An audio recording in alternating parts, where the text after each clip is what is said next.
Hello friends, এই দেখো আমার বান্ধবী এসেছে শিলিগুড়ির থেকে। হাই। সীমা, ছোটবেলার বান্ধবী, একদম। একদম ছোট্ট ছোট ছোট। যতই বান্ধবী করি না কেন, কিন্তু ছোটবেলার বান্ধবীর সাথে একটা আলাদাই, বলো।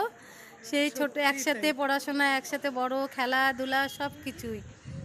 কি বলবো, আমরা একই পাড়ায় ছিলাম, একসাথেই স্কুলে ভর্তি হয়েছি, একসাথেই পড়াশোনা। মাঝখানে আমি একটু বেশি হয়ে গেছিলাম।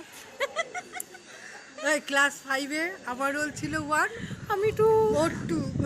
না, তাও তোকে ভর্তি করে আমাকে কেন করতেছে না ও ভর্তি? সেই জন্য কান্নাকাটি। আমাকে কেন ভর্তি করতেছে না? ওর 1 হচ্ছে, আমার হবে না 2, আমি ওর পরেই হব। সেই কি অবস্থা ভর্তি হওয়ার নিয়ে, সেই মজা করতাম, সেই আর ঝুলন, কত দুষ্টুমি করতাম। জোনাকি ধরতাম, কি কি করতাম। সত্যি সেই আমিও আমাদের খুব খুশি অনেক দিন পরে।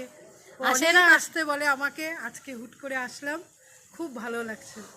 তা আজকে আসছে, আরেকজনও আছে, মুক্তা আছে, আরেকজন ভিতরে বসে আসবে, ও একটু পরে আসবে, রেডি হচ্ছে। আমার খুব ভালো লাগছে তোর বাড়ি এসে, ওর বলে ভালো লাগছে, খুব আসে। ভালো লাগছে। শুধু বলে আসবো আসবো আসবো, আর আসে না। এই যে তাই দেখো, আজকে আসছে, তাও থাকবে না, এই যে চলে যাবে। তা আয়সা আমাকে দেখো সাজাইছে,